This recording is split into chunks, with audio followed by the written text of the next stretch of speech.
আজ ঈদে মিলাদুন নবী পালন করার জন্য রাষ্ট্রীয়ভাবে ছুটি দেওয়া হয়, অনুষ্ঠানের জন্য তাকিদ দেওয়া হয়। নবীর জন্মদিন পালন করার জন্য বিশ্ব নবী তাকিদ দিয়েছেন, কোন জায়গায় আপনি দেখাতে পারবেন? নবীজি কোরআন দিয়ে রাষ্ট্র চালাতে হবে এ বিষয়ে তাকিদ পেয়েছেন। আল্লাহ পাক বলেন, ইন্নাল্লাযী ফারাদা আলাইকাল কুরআনা লারাদ্দুকা ইলা মাআদ। সূরা কসসের 85 নম্বর আয়াত প্রথম অংশে আছে, অবশ্যই আমি আল্লাহ কোরআনের আইন মানা ফরজ করে দিয়েছি। কি করে দিয়েছি? ফারাদাত, ফারজুন শব্দটা আছে। অবশ্যই কোরআনের আইন মানা ফরজ। অথচ 96% মুসলমান আমরা এই দেশে বাস করি। 53 বছর হয়ে গেল দেশটা স্বাধীন হয়েছে, কোরআনের একটা আইনও এ দেশে রাষ্ট্রীয়ভাবে কায়েম নেই। আপনি কি জবাব দেবেন? শুধুমাত্র নবীর মিলাদ, মিলাদ মানে জন্ম, মিলাদ মানে তার জন্মদিন নিয়ে আনন্দ করে জিলাপি আর খেজুরি খেয়ে মহব্বত দেখাচ্ছেন। অথচ বিশ্ব নবীর ইন্তেকালের 600 বছর পরে এটা মানুষ আবিষ্কার করেছে, আর আমরা জানি যেটা ইসলামে নেই। কেউ যদি নতুন করে ওটা তৈরি করে আবিষ্কার করে ইসলাম বলে চালিয়ে দেয়, ওটার নাম বেদাত। আর বেদাত যারা করে ওরা গোমরাহ, আর গোমরাহ যারা ওরা জাহান্নামী। আমি আপনাকে নবীর মিলাদ, জন্ম নিয়ে আলোচনা করতে নিষেধ করছি না, যেহেতু মহামানব তিনি, মহান নেতা আমাদের, আপনি করেন। কিন্তু শুধু মিলাদ, জন্ম নিয়ে আলোচনা করে আনন্দ পেয়ে যদি শেষ করে দেন, তার জীবনের আসল উদ্দেশ্য যেটা সিরাত, 40 থেকে 63, এই 23 বছর কথা বলছেন এখন। আপনি 1 থেকে 40 বছর পর্যন্ত যদি মোহাম্মদ ইবনে আব্দুল্লাহকে না মানেন, আপনি জাহান্নামে যাবেন, এমন কথা কোরআন হাদিসে নেই। কিন্তু 40 থেকে 63 এই সময়টা যদি এই 23 বছরের 1 সেকেন্ড আপনি বাদ দেন, আপনি জাহান্নামে। আমি তো এটা বানালাম নাকি? কোরআনে কারিমের দিকে তাকান, লাকাদ কানা লাকুম ফি রাসূলিল্লাহি উসওয়াতুন হাসানা ইলা আখিরি আয়াত। সূরা আহজাবের 21 নম্বর আয়াতের প্রথম অংশে আছে, অবশ্যই তোমাদের জন্য মহত্তম আদর্শ আমি আল্লাহ লুকিয়ে রেখেছি রাসূলুল্লাহর জীবনে। কার জীবন? ও নারায়ণগঞ্জবাসী, ভালো করে জবাব দেবেন। সারা আরব জাহানে 1 থেকে 40 বছর পর্যন্ত মুহাম্মদ রাসূলুল্লাহ কেউ বলেছে? বলেন বলেন, কি বলতো? মুহাম্মদ ইবনে আব্দুল্লাহ এই নামে ডাকতো তাকে। যদিও তিনি জন্মে পৃথিবী তৈরি হওয়ার আগে আল্লাহ তাকে নবী বানিয়েছে, কিন্তু ঘোষণা দেয়নি, ঘোষণা হয়েছে 40 বছর বয়সে। তাহলে এখানে বোঝার বিষয়ে 1 থেকে 40 বছরে পুরা আরব জাহানে ওনাকে ডাকতো আব্দুল মুহাম্মদ ইবনে আব্দুল্লাহ, আব্দুল্লাহর ছেলে মোহাম্মদ, বা আস-সাদিক, আল আমিন। আমার এ পর্যন্ত ঠিক আছে তো? দ্বিতীয় নম্বরে ওনাকে রাসূলুল্লাহ ডাকা আরম্ভ হয়েছে 40 থেকে, বলেন বলেন, 40 বছরের আগে উনি রাসূলুল্লাহ হিসাবে ঘোষণা হয়নি। হয়েছে যখন নবুয়ত পেলেন 40 বছরে, ওই সময় নবী এবং রাসূল। তাহলে ওনাকে অনুসরণ করার জন্য আল্লাহর নির্দেশ 1 থেকে 40 না 40 থেকে 63। এই 40 থেকে 63-র পরে 600 বছর পার হয়ে গেছে। কেউ নবীর জন্ম নিয়ে আলোচনা করে নাই, অনুষ্ঠান করে নাই, পটকা ফোটায়নি। আপনি কোথায় পেলেন? আপনি যদি আলোচনা করতে চান তাহলে 40 থেকে 63 এই 23 বছর করেন। এর ভেতরে এই দুনিয়া আখিরাত লুকানো। মানুষের এমন কোন দিক বিভাগ নেই যা এই 23 বছরের ভেতরে আপনি পাবেন না। সব আল্লাহ পাকের ভেতরে লুকিয়ে রেখেছেন। জোরে বলেন সুবহানাল্লাহ। আমি আর একটা কথা বলছি, শুধুমাত্র আজ যারা মিলাদ নিয়ে 63 দিন অনুষ্ঠান হচ্ছে বাংলাদেশে। কতদিন? 63 দিন। ওরা নাম দিয়েছে ঈদে মিলাদুন নবী। এ শব্দটা নতুন। আল্লাহর পক্ষ থেকে আমাদের নবীর কাছে দুইটা ঈদের ঘোষণা এসেছে, ঈদুল আজহা, ঈদুল ফিতর। এ বাদে কোনো ঈদ আমাদের নেই। যারা সেই নতুন ঈদ বানিয়ে আনন্দে আছেন, কান খাড়া করে শোনেন। আমি আপনার শত্রু না, আপনাকে আমি বাঁচাতে চাই। শুধুমাত্র জন্ম নিয়ে, মিলাদ নিয়ে যারা পড়ে থাকেন, নবীজের দুই চাচা ছিল এরকম, শাল মিলাদে জন্মে তারা খুশি। একজন হযরতে, একজন আবু তালেব আর একজন আবু লাহাব। আপনি তাদের দুইজনের পুরা জীবনী পড়ে দেখেন, দুইজনেই জন্মে আনন্দ করেছে। এত বেশি আনন্দিত ছিল আবু লাহাব, নবীজির জন্মের কথা শোনার পরে নিজের বাদী পর্যন্ত আজাদ করে দিয়েছে। যা আর একজন চাচা আবু তালেব নিজের সন্তান আলীকে কাছে রাখতো না।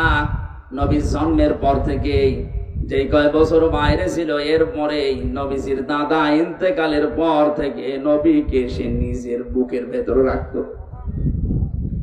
এই দুইজন চাচার পড়া জীবনী আমি পড়ে দেখেছি, এরা এত আনন্দিত, এত খুশি নবীর মিলাদে, নবীর জন্মে, কিন্তু দুইজনেই জাহান্নামী।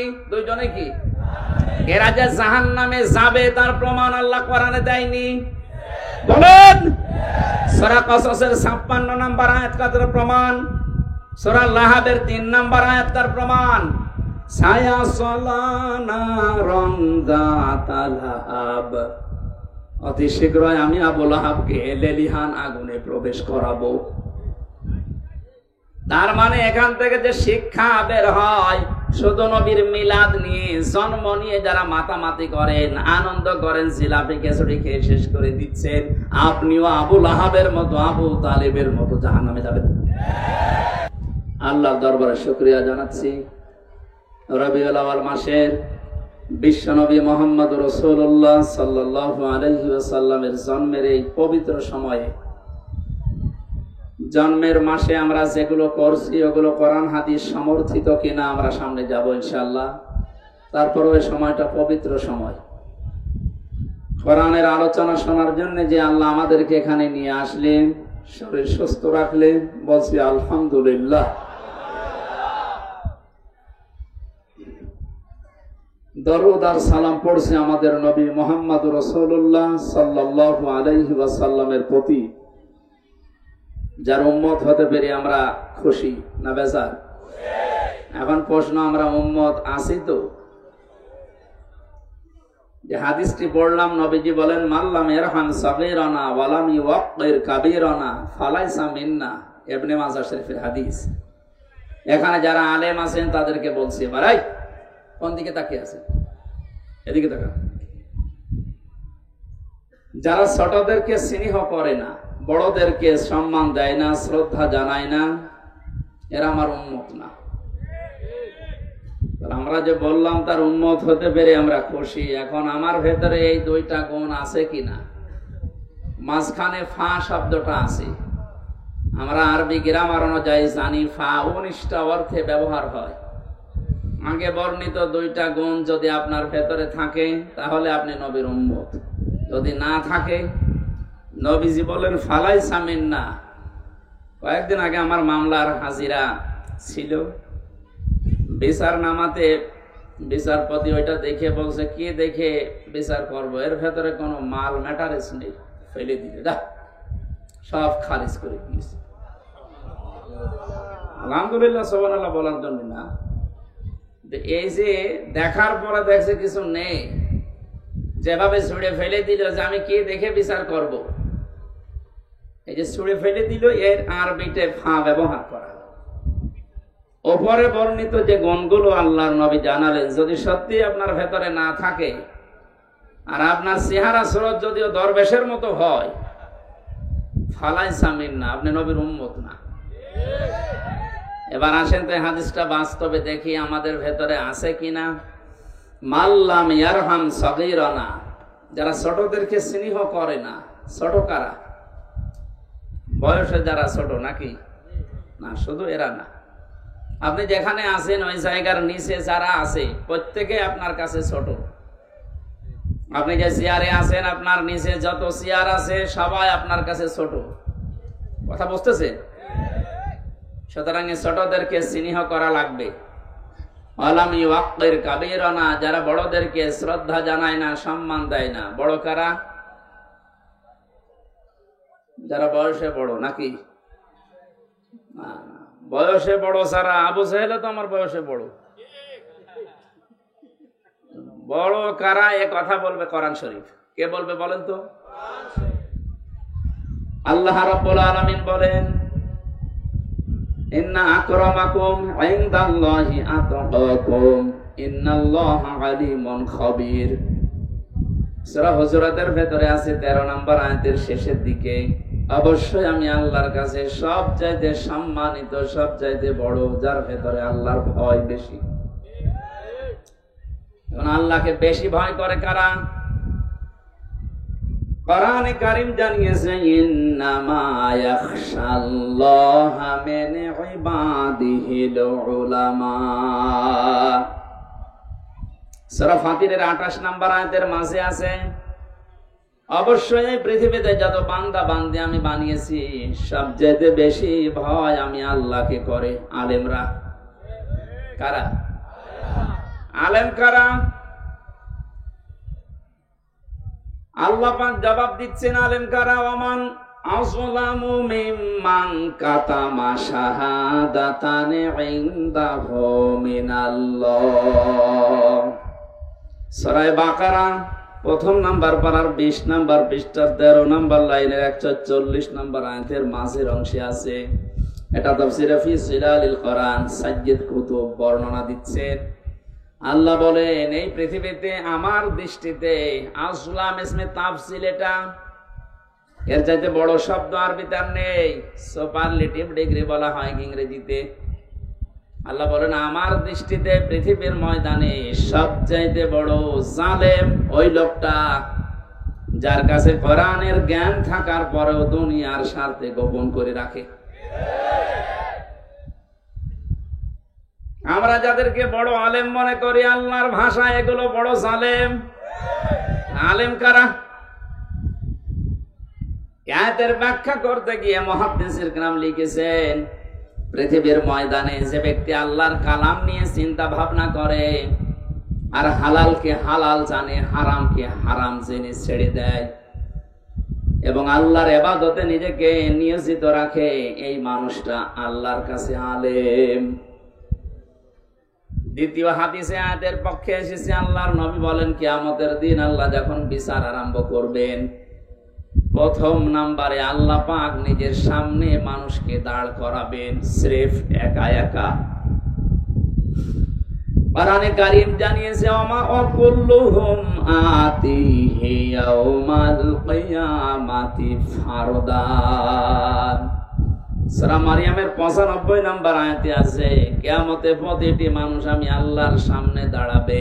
কয়জন করে? বলেন বলেন। আপনি নিজের কাছে এবার আয়াতটা সামনে নিয়ে ভাবেন তো, কিয়ামতের প্রথম বিচারের যে ধাপ শুরু হবে, বাংলাদেশে আমরা বিচার দেখি কয়েক রকম। নারায়ণগঞ্জের ম্যাজিস্ট্রেট কোর্টে একরকম বিচার হয়, এরপরে আছে জজ কোর্ট, এরপরে আছে হাই কোর্ট, এরপর আছে সুপ্রিম কোর্ট। রায় এদেশে 4 প্রকার হয়। ম্যাজিস্ট্রেট কোর্ট থেকে যদি আপনি ন্যায় বিচার না পান, বলতে পারবেন না যে আমি ন্যায় বিচার পাইনি, আমি এ বিচার মানি না। এটা বললে আপনার বিরুদ্ধে মামলা হবে, রাষ্ট্রদ্রোহী। এতটুকু বলার ক্ষমতা আপনার আছে যে আমি ন্যায় বিচার পাইনি, আমি ওপরে যাব। যান, কোথায় যাবেন? জজ কোর্টে যান। জজ কোর্ট থেকে যদি আপনার বিরুদ্ধে রায় আসে, আপনি এতটুকুই বলতে পারবেন যে আমি ন্যায় বিচার পাইনি। যদি বলেন এ বিচার আমি মানি না, মামলা হয়ে যাবে। কথা বুঝতেছেন? এরপরে আর একটা জায়গায় যান, হাইকোর্টে। ওখান থেকে যদি রায় আসে, আপনি বলতে পারবেন আমি মানি না, বলা যায় এতটুকু যে আমি ন্যায় বিচার পেলাম না, আমি আরো উপরে যাব। জানার একটা ধাপ আছে সুপ্রিম কোর্ট, ওখানে আবার 2 ভাগ। এখান থেকে প্রধান বিচারপতি যিনি এখন দায়িত্বে আছে, উনি যদি একবার আপনার বিরুদ্ধে রায় দিয়ে দেয়, আর আপনি যদি বলেন মানি না, এদেশে হয় থাকতে দেবে না, নাই জেলখানায় দিয়ে দেবে। তাহলে এদেশের রায়ের ধাপ আমরা পেলাম 4টা। কিয়ামতেও তো আল্লাহর বিচার ব্যবস্থা যখন আরম্ভ হবে, আল্লাহ পাক বলেন আমার বিচারের ধাপ হবে 2টা। একটা নাম্বারে মানুষকে আমি একা একা ডাক দেব, কেউ থাকবে না তার সাথে। মা তাযালু কদামা বানি আদম আবদি ইয়াউমাল কিয়ামাতি হাত্তা ইসআলা আন খামসিন আন উমরিহি ফিমা আফনা ওয়া আন শাবাবিহি ফিমা আবলা ওয়া আন মালিহি মিন আইনা ইকতাসাবাহু ওয়া ফিমা আনফাকাহু ওয়া আন ইলমিহি মাযা আমিলা ফি। মুত্তাফাকুন আলাইহি। বুখারী মুসলিমের যৌথ হাদিস এটা। আল্লাহ পাক বলেন প্রত্যেকটি বনি আদম সন্তানকে আমার সামনে দাঁড় করাবো, ওর আশেপাশে কেউ থাকবে না, ও আর আমি ছাড়া। 5টা প্রশ্ন করবো একে একে। সঠিক জবাব দেওয়ার আগে সামনেও যেতে পারবে না, পেছনেও যেতে পারবে না, জায়গায় দাঁড়িয়ে থাকবে। নারায়ণগঞ্জবাসী এই হাদিসটা এবার নিজের সাথে একটু দাঁড় করান। আপনি মনে করেন একা একা দাঁড়িয়ে আছি আল্লাহর সামনে। আমার এখন 33 বছর বয়স, আপনার তো 50, 60, 70, 80 বছর। বলেন তো এখন যদি আপনার এই 80 বছরের জবাব আল্লাহ জিজ্ঞাসা করে, জবাব দেওয়ার মতো জীবন আপনি তৈরি করেছেন? মাঝে মাঝে একা একা থাকলে আমার মনে হয় আল্লাহ পাক যদি বলে হামজা 2024 সালের আগস্ট মাসের 31 তারিখ পর্যন্ত তোরে মাফ করে দিলাম, যা শুধু সেপ্টেম্বরের 1 থেকে 17 এই 17 দিনের জবাব দিয়ে জান্নাতে চলে যা। আমার তো মনে হয় 17 দিনের জবাব এখনো আমার ঠিক করা সম্ভব হয়নি। আপনারা পারবেন? হ্যাঁ হ্যাঁ, আপনারা পারবেন। আপনারা 72 রাকাত নফল নামাজ পড়েন, আমরা পারবেন না? মানে পারবেন, আপনারা পারবেন। আপনাদের আমার ঈমান ভালো আছে, আপনাদের চিন্তা করার দরকার নেই।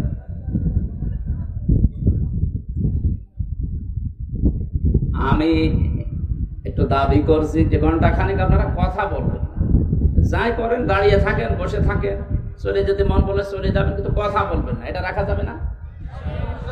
এরপরে যদি কেউ কথা বলে সে মুনাফিক। কথা দিলেন আপনি, এবারে দেখেন তো কথা কেউ বলে কিনা।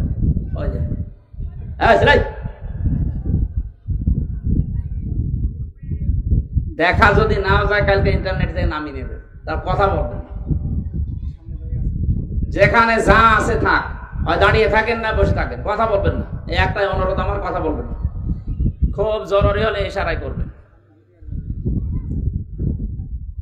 নারায়ণগঞ্জবাসী, আমি আমার ঈমান থেকে কথা বলছি। আমি যেটা বাস্তবে দেখতে পাচ্ছি, কোরআনের চোখ লাগিয়ে এইটা জানাচ্ছি। কাবা শরীফ তাওয়াফ করার সময় দেখছিলাম 6ষ্ঠ চক্করে মানুষেরা এই একটা দোয়া আল্লাহকে শোনাচ্ছে।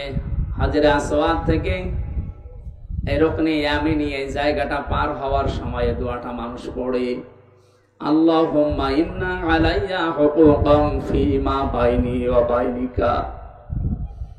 ও আমার মালিক, আমি তোমার গোলাম, তোমার ঘর সামনে নিয়ে আমি ঘুরছিলাম, তাওয়াফ করছিলাম, প্রদক্ষিণ করছিলাম। একটা কথা কিন্তু আমি জানিয়েছি যে আমি তোমার মালিক, গোলাম, তুমি আমার মালিক। এই 2 জনের ভেতর অনেক দিন পাওনা আছে।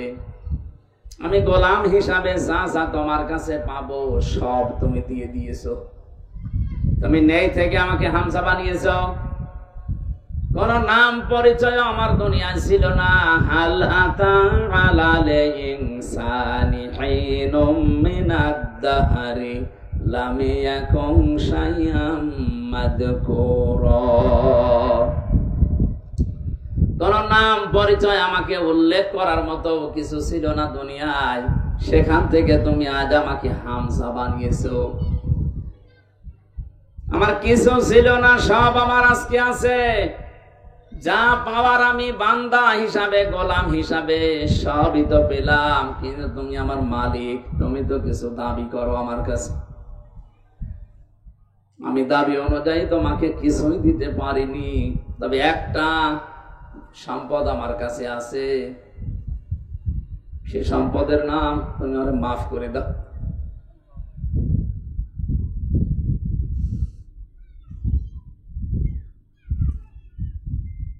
এই শব্দটা বলতে যত সহজ মনে হচ্ছে, এটা বাস্তবতায় অত সহজ না। এটা যাদের জীবনে সেট হয়ে গেছে, ওদের জীবন পরিচ্ছন্ন করে দিয়েছে আল্লাহ। যে মানুষগুলো ভেবেছে যে আমি দাঁড়িয়ে থাকবো আল্লাহর সামনে, কি জীবন তৈরি করলাম আমি, সাজাতে পেরেছি তো হিসাব দেওয়ার মতো, এই মানুষটার জীবনের দিকে তাকান। শত শত মানুষের জীবন এরকম পড়েছি আমি। হযরত ওমর একজন, তার ভেতরে তার সন্তানটা ভর্তি করলেন মাদ্রাসায়। হযরত আলী ওই সময় দেশের প্রধান বিচারপতি, তার সন্তান হাসান হুসাইন দুইজনকে দিলেন মাদ্রাসায়। হযরতে হুসাইন বারবার তিনি কলম ফেলে দিচ্ছেন, আব্দুল্লাহকে ডাক দিয়ে বলেন আমার কলম তুলে দাও। 3 বার ফেলে দিলেন, 3 বারই বললেন তুলে দাও। তার রাগ হয়ে গেছে, ডাক দিয়ে বলছে হুসাইন কলম ফেলো নিচে, আমারে তুলতে বলো, আমি কি চাকর, আমি কি তোমার খাদেম নাকি? হযরত হুসাইন রাগ করে বললেন তুমি তো শুধু খাদেম না, খাদেমের বাচ্চা খাদেম। সেই সময় তিনি প্রেসিডেন্টের ছেলে। এক দৌড়ে বাড়িতে এসে বলে আব্বা আমি আর পড়বো না মাদ্রাসায়। কি হয়েছে? হুসাইন আমাকে মানুষের সামনে গালি দিয়েছে, তোমারেও দিয়েছে। বিচার যদি না করো মাদ্রাসায় পড়া আমার বাদ। ঠিক আছে, জমার দিন বিচার হবে হাজারো মানুষের সামনে। খুতবা দিচ্ছিলেন তিনি, হঠাৎ আলোচনা বন্ধ করে দিলেন, ডাক দিয়ে বললেন হুসাইন আসো। হ্যাঁ এদিকে আসো। তুমি আমার এই ছেলেকে মানুষের সামনে খাদেমের বাচ্চা খাদেম বলে গালি দিয়েছো। হ্যাঁ দিয়েছি। কেন দিলে? ইমাম হুসাইন ডাক দিয়ে বলে খলিফা বুকে হাত দিয়ে বলেন তো আপনি কি আমার নানার খাদেম ছিলেন না?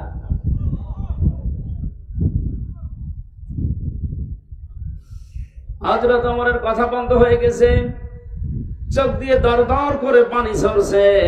সামনে ডেকে বললেন এদিকে আসো, যে কথা বললে এটা কি লিখে দিতে পারবে? কাগজ কলম নিয়ে আসে।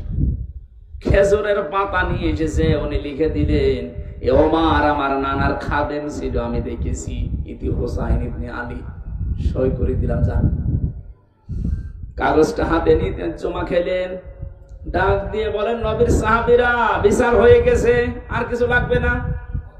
ছোট মানুষ তো, হোসাইন বোঝে না, আব্দুল্লাহ বোঝে না, বলে বাবা বিচার তো শুরুই করলে না, হয়ে গেল কি করে? হযরত ওমর বলে সন্তান যে বিচার করেছি দুনিয়া না আখিরাতেও কাজে লাগবে। আমি যখন মারা যাব এই কাগজটা আমার কাফনের ভেতরে দিয়ে দিও।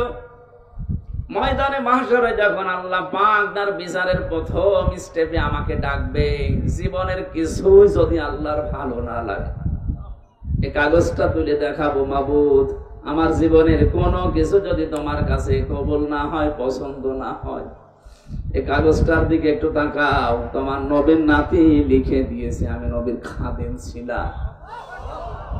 এই ওসিলাই হলো তুমি আজকে আমারে মাফ করে দাও। হিসাবে শব্দটা শুনতে যত ছোট মনে হচ্ছে, বিশাল ব্যাপার এটা। মানুষের ভেতরে যতদিন পর্যন্ত 100% এটার বিশ্বাস জন্মাবে না, ওর জীবন ততদিন পরিচ্ছন্ন হওয়া সম্ভব না।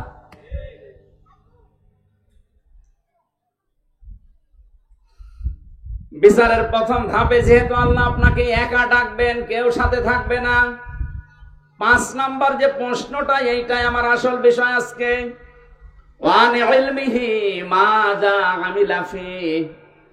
তোমাকে যতটুকু জ্ঞান দেওয়া হয়েছিল, যতটুকু তুমি জানতে, তার কতটুকু মানতে, এটা বলো আজকে। হযরতে তালহা রাদিয়াল্লাহু তাআলা আনহু এবং আবু দারদা রাদিয়াল্লাহু তাআলা আনহু, এই দুইজন মাঝে মাঝে বলতেন নবীর সাহাবীরা, নবীর মুখে যত কথা শুনেছি, যত হাদিস শুনেছি, সবচেয়ে বেশি ভয় হয় হাদিসের এই অংশটার দ্বারা। যতটুকু জানতে তার কতটুকু মেনেছো, ওইটা বলো। আমার মনে হয় এ প্রশ্নে আমরা অধিকাংশ মানুষে ধরা খাবো।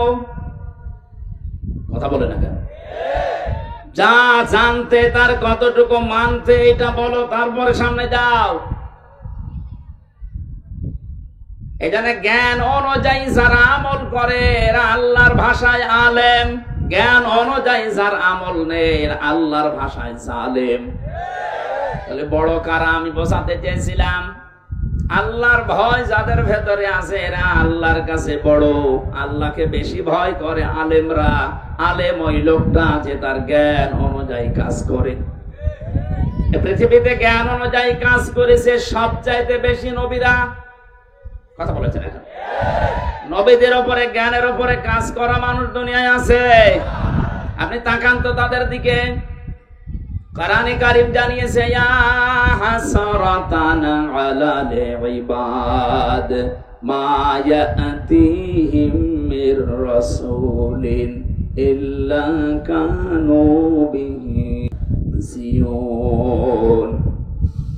সূরা ইয়াসিনের 30 নম্বর আয়াতে আছে, আল্লাহ পাক বলেন আমার বান্দা বান্দীদের জন্য আমার আফসোস, আক্ষেপ যে এমন কোন নবী রাসূল পাঠালাম না যার সাথে সমসাময়িক মানুষেরা ঠাট্টা করে নাই, বিদ্রোহ করে নাই, মারধর করে নাই। নবীদের চরিত্র খারাপ ছিল এই জন্য মারত, দেশ থেকে দাঁড়িয়ে দিত? বলেন। যত নবী আমি পড়েছি যেমনি প্রতিটি নবীর তাকান তাদের দিকে, অধিকাংশ নবীর নাম পর্যন্ত উম্মতরা পাল্টিয়ে দিয়েছে। হযরত ইব্রাহিম নবীর নাম ওই জামানায় তার উম্মতেরা পাল্টিয়ে আব্রাহাম লাগিয়ে দিয়েছে। হযরত মুসা আলাইহিস সালামের নাম খ্রিস্টানরা ইহুদিরা পাল্টিয়ে দিয়েছে যোসেফ। আমি যতগুলো ইহুদি রাষ্ট্রে গেছি, ইহুদিদের সাথে আমি যতটুকু মিশেছি, ওরা মুসা নবীকে বলতে যোসেফ, এইটা বোঝে। খ্রিস্টানদের সাথে যত মিশেছি ওরা হযরত ঈসা আলাইহিস সালামের নাম পাল্টিয়ে দিয়েছে যিশু। মুসলিম বিজ্ঞানী ছিল আল-কামি, তার নাম পরিবর্তন হয়ে গেছে আল-কেমিস্ট্রি। বিখ্যাত সাহাবী ছিল বিশ্ব নবীর হযরত সাবের, তার নামও পাল্টিয়ে দিয়েছে আল-জাবরা। আজ বিশ্বের দিকে তাকান, এই দেশে যারা আলেমদের নাম পরিবর্তন করার হিড়িক তৈরি করেছিল, এই মেনন, ইনুক,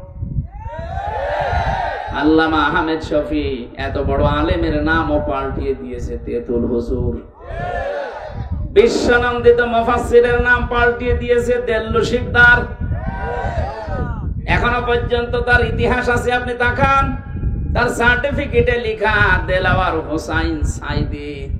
দেল্লু শিকদার আর দেলাওয়ার হোসাইন জীবনও এক না। আব্দুল কাদের মোল্লার নাম দিয়েছে কসাই কাদের। আমি কয়েকদিন আগে গিয়েছিলাম ফরিদপুরের সদরপুরে। এ মহান ব্যক্তির কবর জিয়ারত করে ওনার গ্রামের যত মানুষ, সে মানুষের কান্নাকাটি দেখেছি। সবাই বলছে কসাই কাদের আর আব্দুল কাদের মোল্লা এক না। আমার নামও পাল্টিয়ে দিয়েছে, আমার নাম দিয়েছে পিসকে হুজুর। আমাকে পিসকে,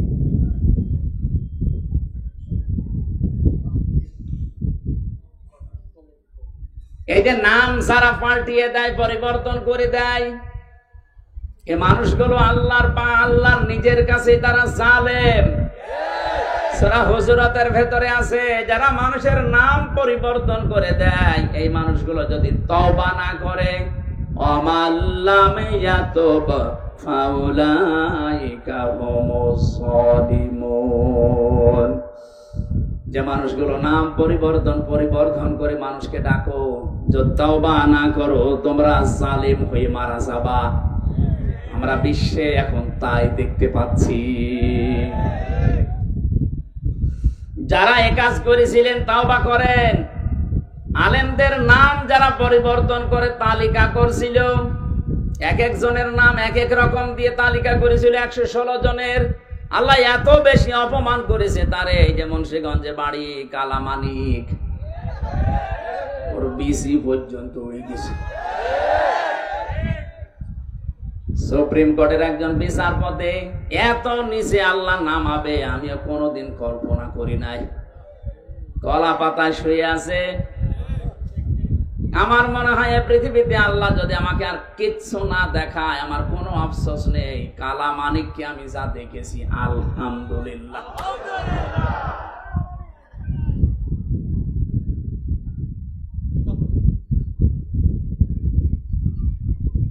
এবার আসেন তো যে কথা বলতে চাচ্ছিলাম, তাহলে আল্লাহর কাছে বড় যেহেতু আলেমরা, এদের সম্মান, মর্যাদা, ইজ্জত, শ্রদ্ধা এটা দেওয়া লাগবে, নয়তো আপনি নবীর উম্মত হতে পারবেন না।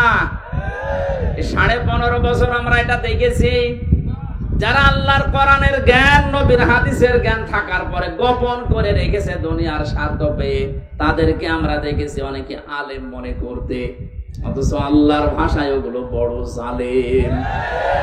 আর যারা জ্ঞান অনুযায়ী আমল করতে গেছে, তাদের তো শ্রদ্ধা সম্মান দূরের কথা, এত নিচে নামিয়েছে অত্যাচারে। আমি নিজে সাক্ষী, 3টা বছর আমার সাথে যা করেছে, সাধারণ মানুষের সাথে এরকম করে না।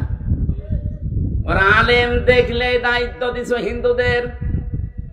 আমার দায়িত্ব পড়েছিল দেবদুলাল, সুব্রত বালা, চণ্ডীদাস, কি সুন্দর নাম না? দেখলেই বোঝা যাচ্ছে যে আমার প্রতি রহম করবে।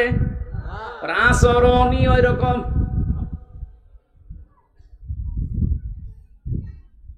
কেন একজন মুসলমান যদি দিত অন্তত কিছু না কিছু হলেও তার ভেতরে যেহেতু আল্লাহ একজন আছে বিশ্বাস ছিল, সে আলেম দেখলে মনে করতো না, আর যাই করি অন্তত এর সাথে খারাপ কিছু করলে আল্লাহ আমারে ছাড়বে না। এমন মানুষকে দিয়েছে তো আল্লাহ পরকাল জানে না, আলেমোসা জালেমতা। মাটির নিচে নিয়ে আমার 11 ঘন্টা টাঙিয়ে রেখেছিল।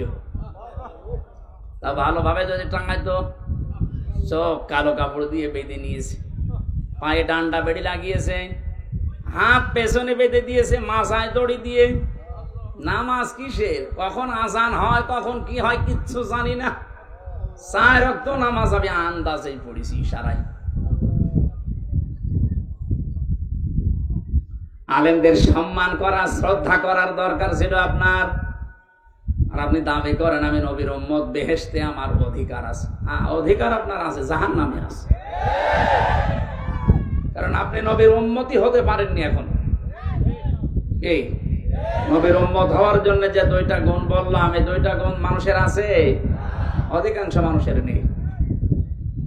আল্লাহ তুমি আমাদেরকে এই 2টি গুণ অর্জন করার তৌফিক দাও, বলেন আমিন। আমি আর নিচে নামলাম না, কথার অর্থ বুঝতেছেন? এটা রবিউল আউয়াল মাস, বিশ্ব নবীকে নিয়ে যা আরম্ভ হয়েছে আমাদের বাংলাদেশ, ভারত আর পাকিস্তানে, এটা বেশি অতিরঞ্জিত হয়ে যাচ্ছে। কেউ বাড়াবাড়ি করতে করতে এত উপরে তুলছে, আর কেউ ছাড়াছাড়ি করতে করতে একেবারেই ছেড়ে দিচ্ছে না। আমাদের মধ্যম পন্থা জাতি বানিয়েছেন আল্লাহ। ওয়াকাযালিকা জাআলনাকুম উম্মাতাও ওয়াসাতা, তোমাদেরকে আমি মধ্যম পন্থা জাতি বানিয়েছি। বাড়াবাড়ি করা যাবে না কোনো বিষয়ে, ছাড়াছাড়ি করে একেবারে ছেড়ে দেওয়া যাবে না, মাঝামাঝি থাকতে হবে।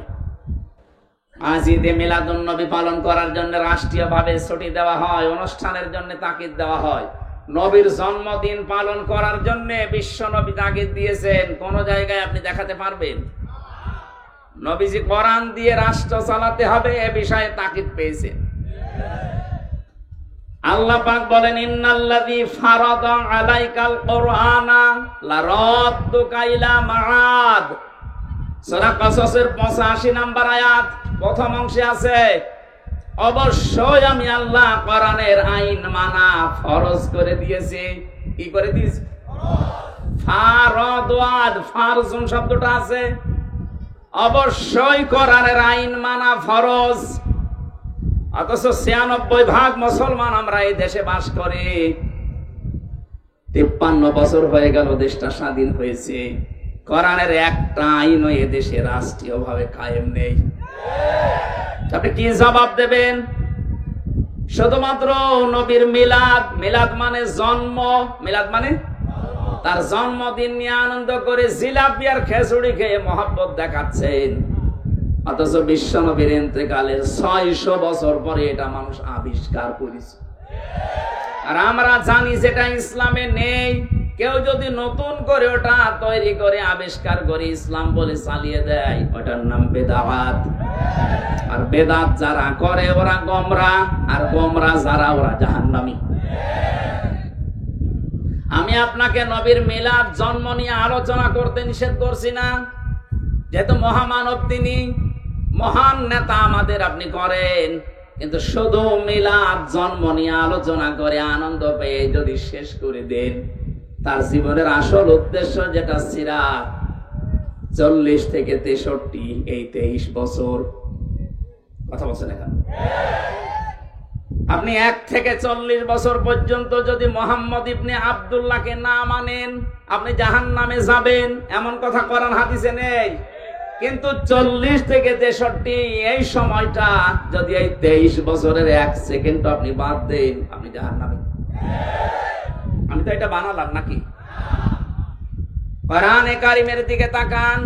লাকাদ কানা লাকুম ফি রাসূলিল্লাহি উসওয়াতুন হাসানাহ ইলা আখির আয়াত। সূরা আহজাবের 21 নম্বর আয়াতের প্রথমাংশে আছে, অবশ্যই তোমাদের জন্য মহত্তম আদর্শ আমি আল্লাহ লুকিয়ে রেখেছি রাসূলুল্লাহর জীবনে। কার জীবন? ও নারায়ণগঞ্জবাসী, ভালো করে জবাব দেবেন। সারা আরব জাহানে 1 থেকে 40 বছর পর্যন্ত মুহাম্মদ রাসূলুল্লাহ কেউ বলেছে? বলেন বলেন, কি বলতো? মুহাম্মদ ইবনে আব্দুল্লাহ এই নামে ডাকতো তাকে। যদিও তিনি জন্মে পৃথিবী তৈরি হওয়ার আগে আল্লাহ তাকে নবী বানিয়েছে, কিন্তু ঘোষণা দেয়নি, ঘোষণা হয়েছে 40 বছর বয়সে। তাহলে এখানে বোঝার বিষয়ে 1 থেকে 40 বছরে পুরা আরব জাহানে ওনাকে ডাকতো আব্দুল মুহাম্মদ ইবনে আব্দুল্লাহ, আব্দুল্লাহর ছেলে মোহাম্মদ বা আস-সাদিক আল আমিন। আমার এ পর্যন্ত ঠিক আছে তো? দ্বিতীয় নম্বরে ওনাকে রাসূলুল্লাহ ডাকা আরম্ভ হয়েছে 40 থেকে, বলেন বলেন, 40 বছরের আগে উনি রাসূলুল্লাহ হিসাবে ঘোষণা হয়নি। হয়েছে যখন নবুয়ত পেলেন 40 বছরে, ওই সময় নবী এবং রাসূল। তাহলে ওনাকে অনুসরণ করার জন্য আল্লাহর নির্দেশ 1 থেকে 40 না 40 থেকে 63। এই 40 থেকে 63-র পরে 600 বছর পার হয়ে গেছে, কেউ নবীর জন্ম নিয়ে আলোচনা করে নাই, অনুষ্ঠান করে নাই, পটকা পটায়নি। আপনি কোথায় পেলেন? আপনি যদি আলোচনা করতে চান তাহলে 40 থেকে 63 এই 23 বছর করেন। এর ভেতরে দুনিয়া আখিরাত লুকানো। মানুষের এমন কোন দিক বিভাগ নেই যাই 23 বছরের ভেতরে আপনি পাবেন না। সব আল্লাহ পাকের ভেতরে লুকিয়ে রেখেছেন। জোরে বলেন সুবহানাল্লাহ। আমি আর একটা কথা বলছি, শুধুমাত্র আজ যারা মিলাদ নিয়ে 63 দিন অনুষ্ঠান হচ্ছে বাংলাদেশে। কতদিন? 63 দিন। ওরা নাম দিয়েছে ঈদে মিলাদুন নবী। এই শব্দটা নতুন। আল্লাহর পক্ষ থেকে আমাদের নবীর কাছে 2টা ঈদের ঘোষণা এসেছে, ঈদুল আযহা, ঈদুল ফিতর। এ বাদে কোনো ঈদ আমাদের নেই।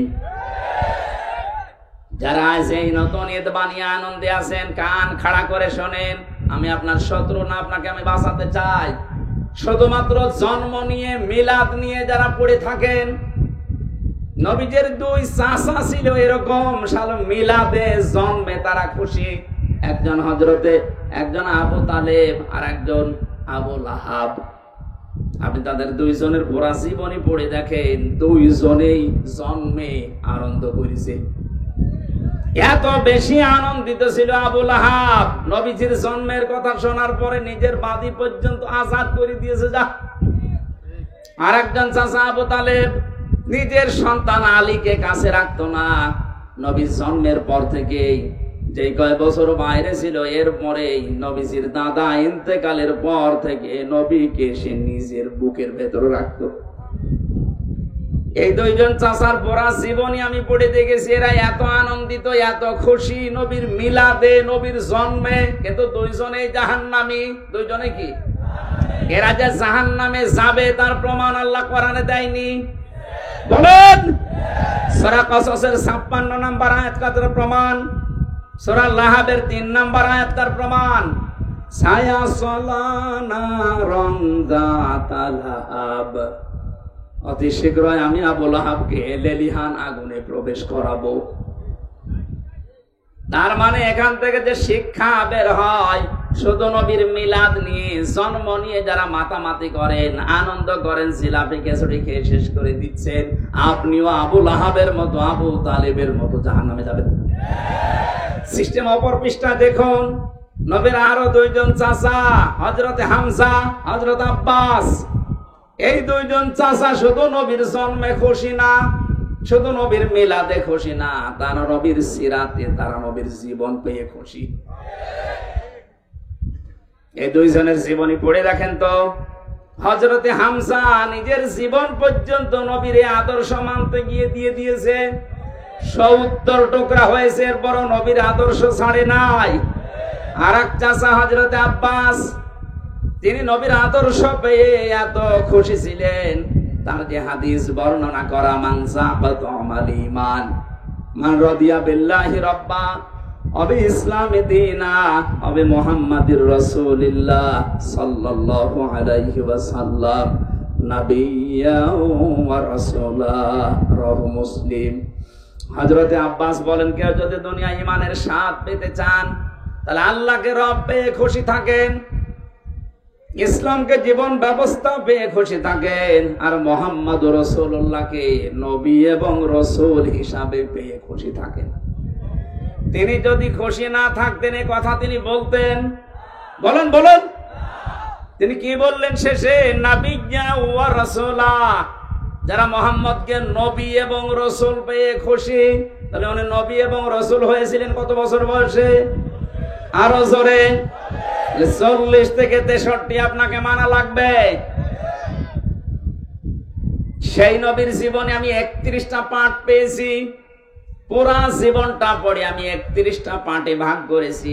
একটা ভাগ আজকে আপনাদের সামনে রবিউল আউয়াল মাসে, যেহেতু কালকে 12 তারিখ ছিল, আজকে 13 তারিখ, গুরুত্বপূর্ণ সময়ে তার সিরাত থেকে, তার আদর্শ থেকে কি নেওয়া দরকার আমাদের, 31টা পাঠের মাত্র একটা পাঠ নিয়ে আজকে আলোচনা করব। আমার আজকের আলোচনার বিষয় হচ্ছে নবীর আচরণ। কি বললাম? বলেন বলেন। অনেকে মনে করে এটা দুনিয়ার বিষয়, আচরণ, ব্যবহার, আচার আচার না, এটা আখিরাতের সাথে সম্পৃক্ত। বিশ্বনবী বলেন, মানুষকে সবচেয়ে বেশি জান্নাতে নিয়ে যাবে মানুষের আচরণ আর আল্লাহর ভয়। সুবহানাল্লাহ বলতে পারেন নাই? আকুলু লিন্নাসি হুসনা। মানুষের সাথে যদি কেউ আচরণ করতে গিয়ে, ব্যবহার দেখাতে গিয়ে হাসি মুখে কথা বলে, তাও সাদকা দেওয়ার সওয়াব হয়। 31টা পাঠ ভাগে ভাগে যদি কথা বলতে হয়, পুরা কোরআন, আল্লাহর নবীর চরিত্র, আমরা একটা পাঠ বেছে নিলাম, আচরণটা দেখি। আল্লাহ পাক কি আচরণ তাকে দিয়েছিলেন? কোরআনে কারীম জানাচ্ছে, ওয়া ইন্নাকা লাআলা খুলুকিন আযীম। হে নবী, আপনি মহান চরিত্রের উপরে প্রতিষ্ঠিত। এখানে যারা আলেম আছে তাদেরকে বলছি, এই যে আযীম, এই শব্দ আল্লাহ কোন নবীর নামের সাথে দেননি। আল্লাহ পাক নবীদেরকে বিভিন্ন সময় তার নিজের নামটা দিয়েছিলেন, গুণবাচক নাম, যেমন হালিম। আল্লাহ এবার ইসমাইল নবীকে হালিম বলে ডাক দিয়েছিলেন। হালিম মানে চাচা হালিম। কি হালিম মানে? সহনশীল, ধৈর্যশীল। হযরত ইসমাইলের আর এক ভাই ছিল ইসহাক, তাকে আল্লাহ ডাক দিয়েছিলেন ফাবাশশারনাহু বিগুলামিন আলীম। আমার জ্ঞানী বান্দা এটা, একজনকে হালিম, একজনকে আলিম, কিন্তু বিশ্ব নবীকে দিয়েছে আযীম। এত বড় মহান চরিত্র আপনাকে আমি দিয়েছি, কিয়ামত পর্যন্ত মানুষ শুধু অনুসরণ করে যাবে, কোন কিনারা পাবে না। সেখান থেকে সূরা আলে ইমরানের 159 নম্বর আয়াতটা পড়েছি। বিশ্ব নবীর আচরণ, তার ব্যবহার কেমন ছিল, তার জীবনের প্রতিটি পদে পদে আমাদের জীবনকেও আমরা মিলাতে চাই। কথা বলেন ঠিক কিনা?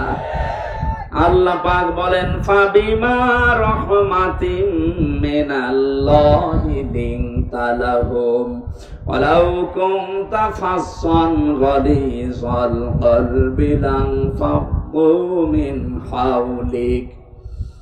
আল্লাহর যত রহমত, এই পৃথিবীতে যত রহমত আল্লাহ দিয়েছেন তার ভেতরে অন্যতম দয়া রহমত আপনার প্রতি এই যে আপনি মানুষের সাথে কোমল আচরণ করেন, নরম আচরণ করেন। আপনার যদি ভাষা কর্কশ হতো, আপনি যদি বদ মেজাজি হতেন, আপনি যদি খিটখিটে মেজাজের হতেন, আপনি যদি কঠোর হৃদয়ের অহংকারী হতেন, তাহলে মানুষ আপনার চারিপাশ থেকে দূরে চলে যেত। ফাফু আনহুম, মানুষের জন্য ক্ষমা প্রার্থনা করেন, মানুষের জন্য ক্ষমা প্রার্থনা করেন। আস্তাগফির লাহুম, তাদেরকে ক্ষমা করে দেন। নিজে তো ক্ষমা করবেন এবং তাদের জন্য নিজে ক্ষমা চাবেন। ওয়াশাবিরহুম ফিল আমর, দুনিয়ায় যে কোনো কাজে তাদের পরামর্শের ভিত্তিতে করবেন। ফাইদা আযামতা ফাতাওয়াক্কাল আলাল্লাহ, কোন কাজ যখন সিদ্ধান্ত নিয়ে ফেলবেন তখন ভরসা করবেন আল্লাহর উপরে। ইন্নাল্লাহা ইউহিব্বুল মুতাওয়াক্কিলিন, অবশ্যই আল্লাহ ভরসাকারীদের, যারা ভরসা করে আল্লাহর প্রতি তাদের ভরসা আল্লাহর উপরে করাই দরকার। এটা ছিল বাংলা মাতৃভাষায় অর্থ। এবার আমরা ব্যাখ্যায় যাচ্ছি। নবীজিকে আল্লাহ যত দয়া দেখিয়েছেন, যত গুণ দিয়েছেন, তার ভেতরে অন্যতম গুণ এইটা, তিনি কোমল হৃদয়ের ছিলেন, নরম, সফট, কোমল। এত নরম ছিলেন নবীজি, তার আচরণ ছিল নিজের শরীরের সাথে, পরিবারের সাথে, শিশুদের সাথে, মুরব্বীদের সাথে, বন্ধুদের সাথে, স্ত্রীদের সাথে, মেয়েদের সাথে, মা বাবার সাথে, যুদ্ধবন্দীদের সাথে, প্রতিবেশীর সাথে, এমনকি শত্রুদের সাথে। এরকম 27টা বিষয় আমি পেয়েছি তাফসিরে ফি জিলালিল কোরআন। ইবনে কাসির মুফাসসিরিন ইকরাম যেভাবে সাজিয়েছেন, আমরা কোরআনে কারীম থেকে ওইভাবে আমাদের জীবনে নবীর জীবন মিলাতে চাই। আমাদের আদর্শ কি কারো বাবা? বলেন বলেন। আমাদের আদর্শ কারো স্বামী, কারো চাচা? আমাদের আদর্শ একমাত্র, কেবলমাত্র, শুধুমাত্র বিশ্ব নবী মুহাম্মদুর রাসূলুল্লাহ সাল্লাল্লাহু আলাইহি ওয়াসাল্লাম। কালকে ধর্ম উপদেষ্টা ঘোষণা দিয়েছে, এদেশ থেকে যদি টাকা পাচার বন্ধ করতে চান, এদেশ থেকে যদি চাঁদাবাজি বন্ধ করতে চান, কিয়ামতের আগে বন্ধ করতে পারবেন না যতদিন পর্যন্ত বিশ্ব নবীর আদর্শ কায়েম না হবে। টাকা পাচার বন্ধ হয় না, চাঁদাবাজি যে বন্ধ হয় না, এটা 5 তারিখের পর থেকে আমরা অনেকে দেখেছি। কথা বলেন না কেন? এর আগে ছিল যেভাবে প্রকাশ্যে, হয়তো 5 তারিখের পরে অনেকে গোপনে আরম্ভ করেছিল। প্রকাশ্যে গোপনে কোন চাঁদা এদেশে হবে না যদি নবীর আদর্শ এদেশে কায়েম করা যায়। আর এটা কায়েম করবে ফেরেশতারা।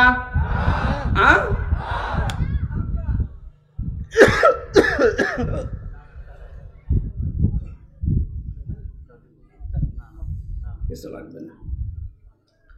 শিশুদের সাথে নবীজি যে আচরণ করেছিলেন, হাদিস হযরত উমাইর, এদিকে তাকান, হযরত উমাইর খেলা করছিলেন।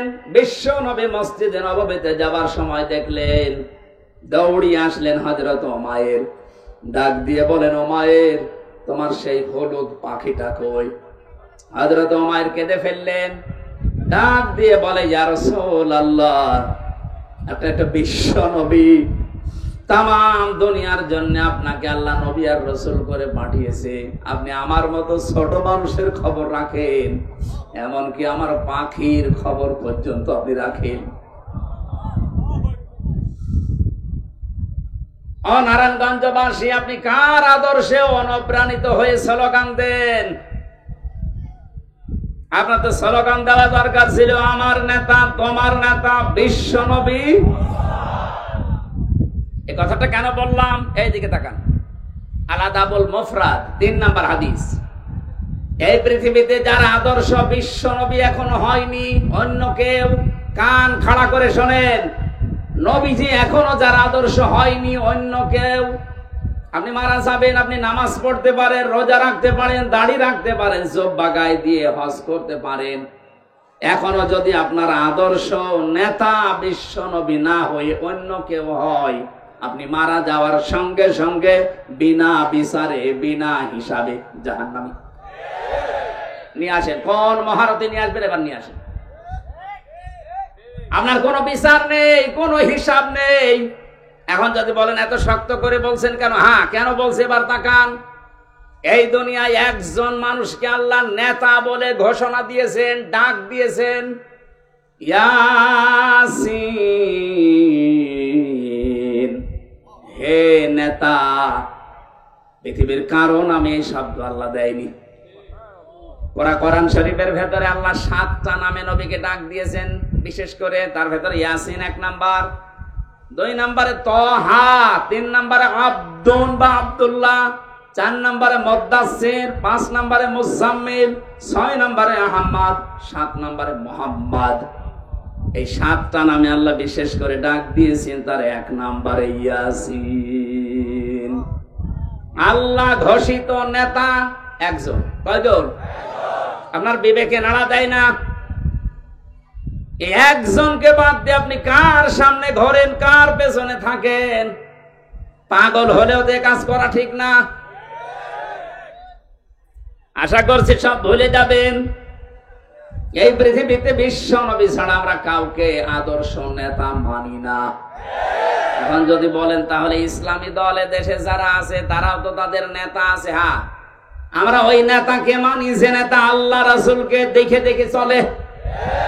বলেন, আপনি তাকান, এমনও মানুষ আছে যার সামনে দেখলে রাত 12টার পরে তার মাটিতে ঠিক মতো পা পড়ে না, রিকশা ছাড়া বাড়ি যেতে পারে না, কি কি লাল নীল পানি খায়। কথা বলছে না কেন? খেজুর গাছকে ধাক্কা দিয়ে বলে, বড় ভাই সাইড দেন, আর কতক্ষণ দাঁড়াবো। এই লোকটা যদি হয় আপনার আদর্শ, কোরআনে কারীম কি জানিয়েছে? ইয়াউমা নাদউ কুল্লা উনাসিম বিইমামিহিম। সূরা বানী ইসরাঈলের 72 নম্বর আয়াতের প্রথম অংশে আছে, আল্লাহ বলেন কিয়ামতে প্রতিটি মানুষকে বিচারের দ্বিতীয় ধাপে, ওই যে ম্যাজিস্ট্রেট কোর্টস, জজ কোর্ট বলছিলাম না, আমার আল্লাহ বলেন প্রথমে তো তোরে একা ডাকবো, দ্বিতীয় সিস্টেমে এবার তোরে একা না, তোর ইমামের সাথে, তোর নেতার সাথে ডাক দেব। নারায়ণগঞ্জবাসী, আমি বিবেককে প্রশ্ন করছি, আপনার যে নেতার আদর্শ মতো চলেন আর গর্ব করে বলেন আমি অমুক নেতার সৈনিক, বলেন তো ওই লোকটা কিয়ামতে আপনার সামনে থাকবে, আপনি থাকবেন পেছনে? যেই লোকটা আপনার সামনে, যার চরিত্র আপনি জানেন, কথা বলছেন না কেন, যার সরাত সিরাত আপনি দেখেছেন, সে যে কি করে আপনি এতদিন পর্যন্ত দেখতেছেন, এই লোকটার সামনে পেছনে তাফসিরে মারিফুল কোরআনে আমানাত শব্দের ব্যাখ্যায় বাংলায় লেখা আছে ভয়ঙ্কর ভোট। এটা হয় রায় দেওয়া, সমর্থন জানানো, সুপারিশ করা, এগিয়ে দেওয়া, এই অর্থগুলো এখানে লেখা আছে। কোরআনে কারীমের সূরা নিসা 5 নম্বর পারার 10 নম্বর পৃষ্ঠা 12 নম্বর লাইনের 85 নম্বর আয়াত। আমি লম্বা করে দলিলগুলো বলতে পারছি না, বাড়ি যেয়ে মিলিয়ে নেবেন। আপনার একটা রায়ের কারণে যদি এদেশে আবার চাঁদাবাজি শুরু হয়, আবার স্বৈরতন্ত্র চালু হয়, আপনার একটা রায়ের কারণে কিয়ামত পর্যন্ত আপনি পস্তাবেন।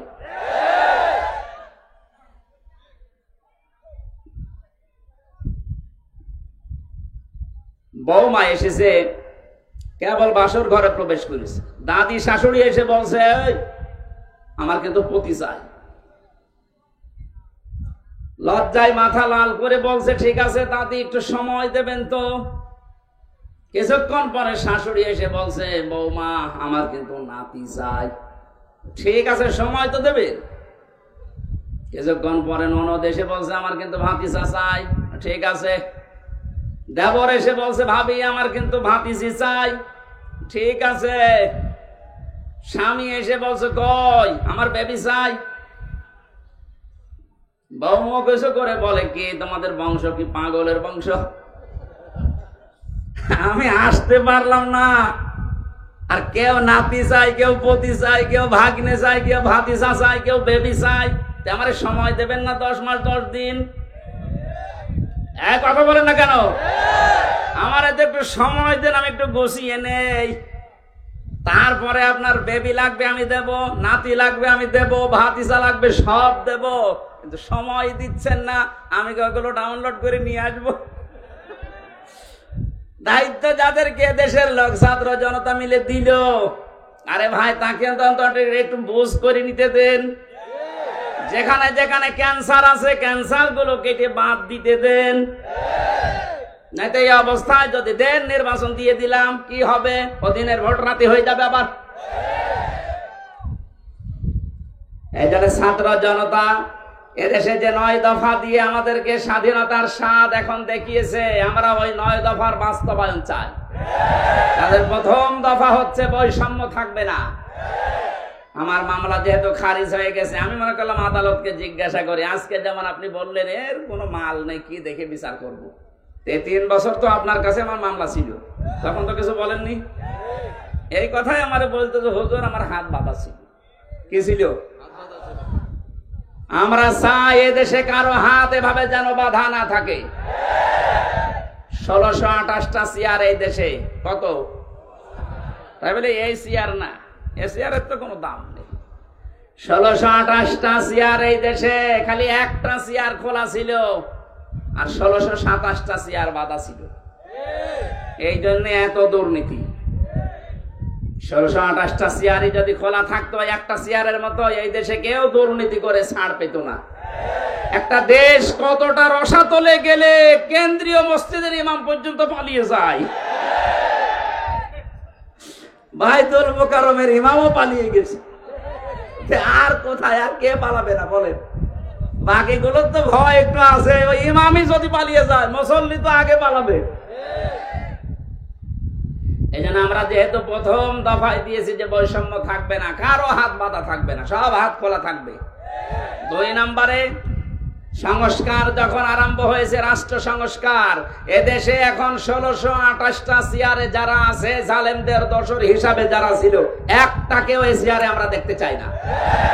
এই চেয়ার থেকে সবগুলো অপসারণ করে বৈষম্যের শিকার যারা যারা ওএসটি হয়েছিল তাদেরকে ওই চেয়ারে বসা।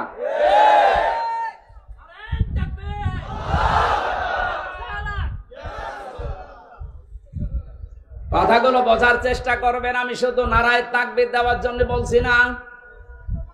শিশুদের প্রতি আল্লাহর নবী যে আচরণ, তিনি বিশ্ব নবী হওয়ার পরও শিশু এবং শিশুর পাখি পর্যন্ত ভুলে যাননি। নবী যে আচরণ করেছিলেন তাকান, আল্লাহর নবীর আচরণ ছিল বড়দের সাথে। বিশ্ব নবী মুহাম্মদুর রাসূলুল্লাহ তো এই হাদিসটা এই জন্যই বলেছিলেন, যারা বড়দেরকে শ্রদ্ধা করো না, সম্মান দাও না, আমি নবী বলছি তারা আমার উম্মতের দলভুক্ত হতে পারো না। বলেন নাউজুবিল্লাহ। তার আচরণ ছিল যুদ্ধবন্দীদের সাথে, যুদ্ধবন্দীদের সাথে তার যে আচরণ, আমরা আজকে কারাবন্দীদের সাথেও সে আচরণ করতে পারছি না। কারাবন্দীদের সাথে আচরণ 3 রকম হয়। আমি কাশিমপুর কেন্দ্রীয় কারাগারে ছিলাম, হাই সিকিউরিটিতে, ওখানে 3 রকমের আচরণ পেয়েছি। আমার তো মামলা একটা ছাগল চুরি মামলাও না, ঠুনকো একটা মামলা দিয়েছি। তারপরে আমারে রেখে দিত ফাঁসির কন্ডেম সেলের ভেতরে। বিশ্বনবী আচরণ করেছিলেন তাকান, যুদ্ধবন্দী যারা তাদেরকে তো মেরে ফেলার কথা, অথচ হযরতে একজনের জীবনী পড়লাম আজকে, সুমামা ইবনে ওয়াইল রাদিয়াল্লাহু তাআলা আনহু, তাকে তিনি মসজিদে নববীর ভেতরে বেঁধে রেখেছে সাহাবীরা। নবীজি গভীর রজনীতে গিয়ে বললেন, কেমন আছো, কি আচরণ আশা করো তুমি আমার কাছে? লোকটা কেঁদে ফেলেছে, ডাক দিয়ে বলে, মুহাম্মদ যে অবস্থায় আছি তুমি আমারে বাঁচাতেও পারো, মারতেও পারো। নবীদের নাম ধরে বললেন, দেখো এই জামানায় শেষ জামানা না, এরপরে আরেকটা জগৎ আমাদের সামনে আসতেছে। ইসলামের যে সৌন্দর্য গুলো তার সামনে তুলে ধরলেন, একটা একটা করে চলে গেলেন কিছু না বলে। বাড়িতে যে নিজেদের লোক দিয়ে রান্না করলেন ওঠের গোশত আর বকরি, এগুলো পাঠিয়ে বললেন ওকে নিজে খাওয়াও। সাহাবীরা নিজে খাওয়িয়েছে। দ্বিতীয় দিন নবীজি নিজে উঠের দুধ দহন করে গরম অবস্থায় তার কাছে পাঠালেন। মানুষ জামাইদেরকে এত আদর করে না, কথা বলে না কেন? কি করেছিলেন? যুদ্ধবন্দীদের সাথে এই আচরণ, আর আমরা কারাবন্দীদের সাথে কি আচরণ করলেন আপনি জবাব দেবেন কি? আবার উপর থেকে নির্দেশ দিত সিসি ক্যামেরা দিয়ে 24 ঘন্টা ফাঁসির কন্ডেম সেলের ভেতরে তালাবদ্ধ করে খাবার যেন আমাদের কাছে ভালোটা না যায়, ওইটা উপর থেকে বসে বসে দেখতো। অথচ এখন যারা রিমান্ডে আছে, এই দরবেশ, এই আনিসুল, এই মেনন, এই ইনু, এদেরকে নাকি বাড়ির খাবার খাওয়ানো হচ্ছে, এসি ঘরে থাকতে দিয়েছে। কারা দায়িত্বে আছেন আমি জানি না, প্রকাশ হয়ে যাচ্ছে। কিন্তু বাংলার ছাত্র জনতা যদি একবার আবার রুখে দাঁড়ায়, চেয়ারে কিন্তু আর থাকতে পারবেন না। জালেমরা যা করেছিল, কোরআন যেহেতু জানিয়েছে, ওয়াইনা কাবতুম ফাকিবু বিমিসলি মা উকিবতুম বি, যতটুকু তোমার সাথে করেছে অতটুকু করো। অন্তত আমরা অতটুকু চাচ্ছি, বেশি করার দরকার নেই। 11 ঘন্টা টাঙিয়ে রাখেন শয়তানদের। ব্যারিস্টার আরমানের মতো 8 বছর মাটির নিচে আয়না ঘরে একটু আটকিয়ে রাখেন, ঠেলা বুঝবে যে কারে কয় দুনিয়া। আবার স্ট্যাটাস দেয়, কি করেছি আমার কুকুরের মতো তাড়িয়ে দিল। কি করেছেন টের পাচ্ছেন না? এদিকে আসেন, চট করে ঢুকে পড়বো। আসেন, চট করে ঢুকে পড়া আছে। সারা বাংলাদেশের 18 কোটি মানুষ যদি আপনাকে মাফ করে দেয়, ব্যারিস্টার আরমানের বউ আপনাকে মাফ করবে না। আয়না ঘরের সাথে যারাই জড়িত, একটারও কোনো ক্ষমা নেই, কারণ এগুলো মানুষ না, এগুলো কুলাঙ্গার আর জানোয়ার। আমারে মাটির নিচে নিয়েছে আচরণ করতো, আমার মাঝে মাঝে আমার তো কষ্ট হইতো, মাঝে মাঝে মনে হয়তো আল্লাহ ও যা করে গেল, ও বাড়ি যে ওর বোর কাছে থাকে কি, ওর তো ঘুম আসার কথা না। আমার সাথে মুফতি ফখরুল ইসলাম ছিল, ওরে নিয়ে মাটির নিচে এই আয়না ঘরে, এই পার ভেতরে হাত, এখানে হাত দিয়ে সামনে রড, এই রডের সাথে ধরে হাতে তালা লাগে। তাহলে 1-2 ঘন্টা 5 ঘন্টা 24 ঘন্টা তালা লাগানো, মাত্র 1.5 মিনিট সময় দিত টয়লেট করার। আর খাবার যা দিত, মাখানো খাবার, মনে হচ্ছে যে 4-5 জন মাখিয়ে এক জায়গায় রেখে দিয়েছে, লেখা না পারলে না খা।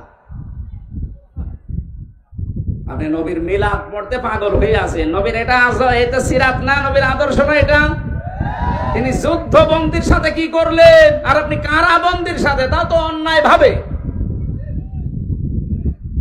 ব্যারিস্টার আরমানকে, আমান আজমিকে, আমির হামজাকে, মামুনুল হককে যে মামলা দিয়েছেন, একটা মামলা টিকছে।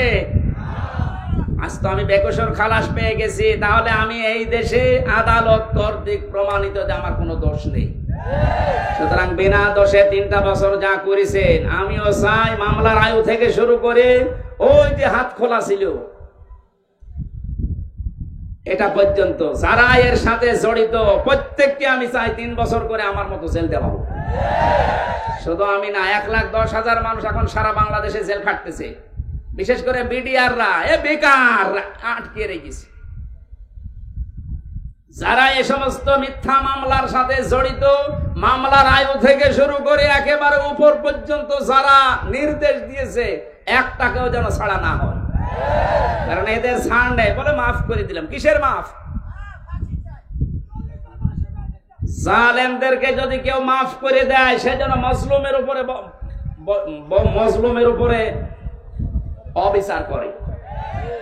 আপনি তো টের পাচ্ছেন না যে স্বামী ছাড়া থাকা কি কষ্ট। ব্যারিস্টার আরমানের বউটের পিস, আপনি তো জানেন না সন্তান ছাড়া থাকা কি কষ্ট। আমি টের পিস। আমার ছোট মেয়েটা এখনো আমার চেনি না, ওর আমি 1 বছর রেখে এসেছিলাম, বের হয়েছে দেখো 4 বছর বয়স, ও আমার চেনে না। আমি যেদিন জেল থেকে বাড়ি গেছি, বলছে হুজুর আমাদের বাড়ি চলে। তার মানে ওর মনে হচ্ছে যে এরকম হুজুর বহু আসে, এও আরেকটা হুজুর।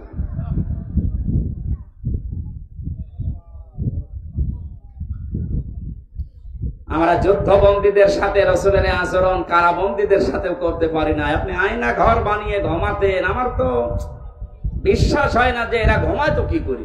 মনে হয় হয় লাল পানি খেত, নাই ঘুমের বড়ি খেত। দ্বিতীয় দিন নবীজি এসে ডাক দিয়ে বললেন, সাহাবীরা সামামাকে ছেড়ে দাও। সাহাবীরা বলো, হুজুর ছেড়ে যাবো মানে? না, ছেড়ে দাও, আমি যেটা জানি তোমরা জানো না। ছেড়ে দেওয়া হলো। উনি চলে গেলেন তার গোত্র মামার কাছে। সেই গোত্রে তিনি এক গোত্র খেজুর বাগানের পাশে এক কুয়াতে গোসল করলেন। ছুটে আসলেন আবার মদিনায়। বিশ্ব নবীকে বলে, হে রাসূল, আমি চিন্তা ভাবনা করতে করতে গিয়েছিলাম, আপনার ওই আচরণ আমার মনে পড়ছিল 3 দিনে, আমি আর নিজেকে কন্ট্রোল করতে পারি না, আপনি আমারে কালেমা পড়িয়ে দেন। তিনি ওখান থেকে চলে গেলেন। ইয়ামেন থেকে গম আসতো মক্কায়, ওই গম নিয়ে মক্কার মানুষেরা ব্যবসা করে খেত। উনি বললেন, ওখানে যেহেতু বহু অমুসলিম আছে, ইসলামকে তারা বিশ্বাস করে, আল্লাহর বিরুদ্ধে তারা দাঁড়িয়েছে, শিরিক করে, আমি তাদের জন্য এই গম আসা বন্ধ করে দিলাম। কারণ তিনি তো ধনী মানুষের সন্তান ছিলেন, তিনি লিডার ছিলেন একজন। শেষ পর্যন্ত মক্কার মানুষের খাবার দাবারই বন্ধ হয়ে গেল। এই যে মানুষের খাবার আটকে দিয়ে স্যাংশন দেয়, আমেরিকা যেটা একটা দিচ্ছে না, বিশ্বনবীর হস্তক্ষেপে শেষ পর্যন্ত এটা আবার চালু হয়।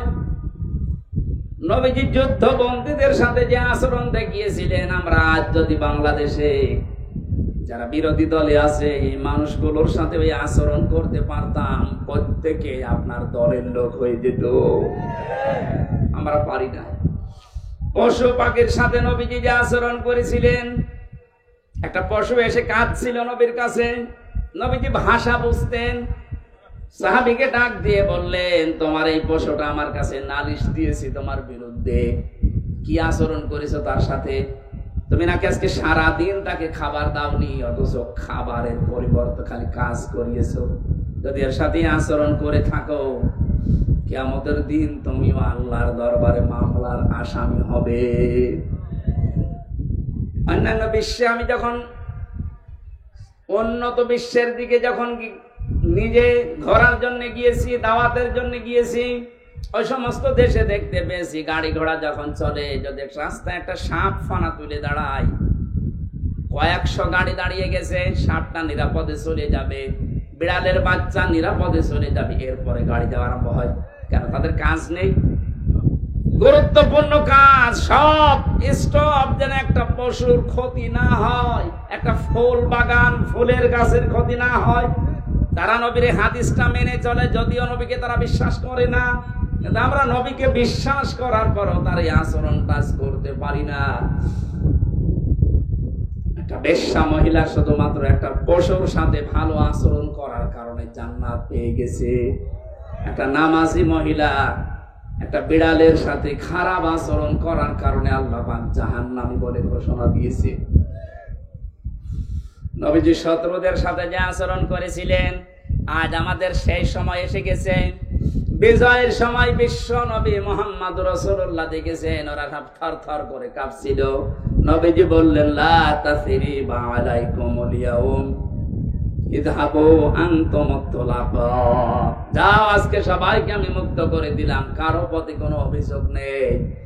আমার মনে হয় এই দেশে জামাতি ইসলামী বাংলাদেশের কেন্দ্রীয় আমির যিনি ডাক্তার শফিকুর রহমান, যেটা দেখিয়েছে 1400 বছর আগে নবীজি যেটা দেখিয়েছিল,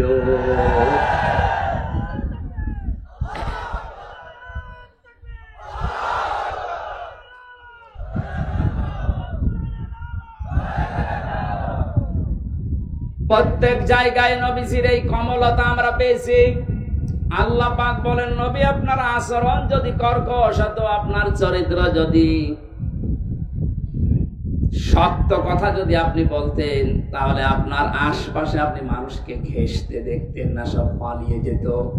সুতরাং আপনি কয়েকটা জিনিস অবলম্বন করেন। আপনার যখন হৃদয় আমি কমল করে দিয়েছি, আপনি ক্ষমা করে দেন তাদেরকে, ক্ষমা চান আপনি তাদের জন্য আল্লাহর কাছে, এবং নিজেও ক্ষমা করে দেন।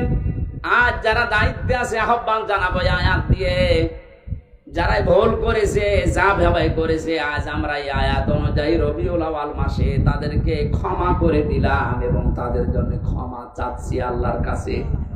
আর এর বাস্তব প্রমাণ দেখিয়েছেন ডাক্তার শফিকুর রহমান। যত অত্যাচার জুলুমে 15.5 বছরে করেছিলেন, আল্লাহর জন্য মাফ করে দিলাম। কিন্তু যারা ভিকটিম তারা যদি নিজেরা অত্যাচারিত হওয়ার কারণে কিছু করে, আমরা তাদেরকেও সাহায্য করব। সুতরাং জালেম যারা, বড় জালেম গুলো তো পালিয়েছে, মাথা খারাপ হয়ে গেছে, তাদের আর আসার সম্ভাবনা কোনো কিছুই নেই। কারণ আসলে এ দেশের জনগণ পিটিয়ে মেরে ফেলবে। ছোটখাটো জালেম যারা আছেন তারা এখনো যেহেতু তাওবার দরজা বন্ধ হয়ে যায়নি, ফিরে আসছেন। আসেন, আমার বংশেরও বহু ছোটখাটো মাঝারি জালেমেরা তাওবা করে অলরেডি পরিবর্তন হয়ে গেছে। আগস্টের 5 তারিখের 1:30 পর্যন্ত তারাও শক্ত ছিল, কিন্তু বিকাল 5টার পরে যখন সংবাদ চারিদিকে ছড়িয়েছে, আমারে কল দিয়ে বলছে, বাবাজি আমরা সব জামাতি ইসলামী। জামাত ইসলামী মানে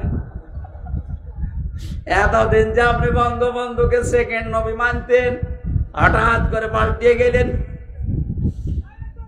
সুতরাং ওরা যেহেতু পাল্টাচ্ছে, ছোট জালেম মাঝারি জালেম, এদেশে আরো যারা আছেন আশা করছি আপনারাও পাল্টাবেন।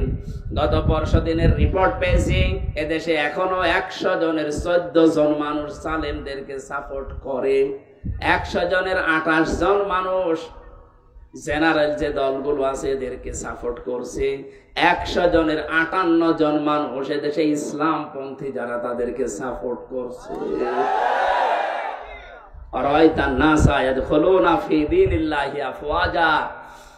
আপনি দলে দলে পালে পালে মানুষ ইসলামে আসতে দেখবেন, সেই দৃশ্য এখন আরম্ভ হয়ে গেছে।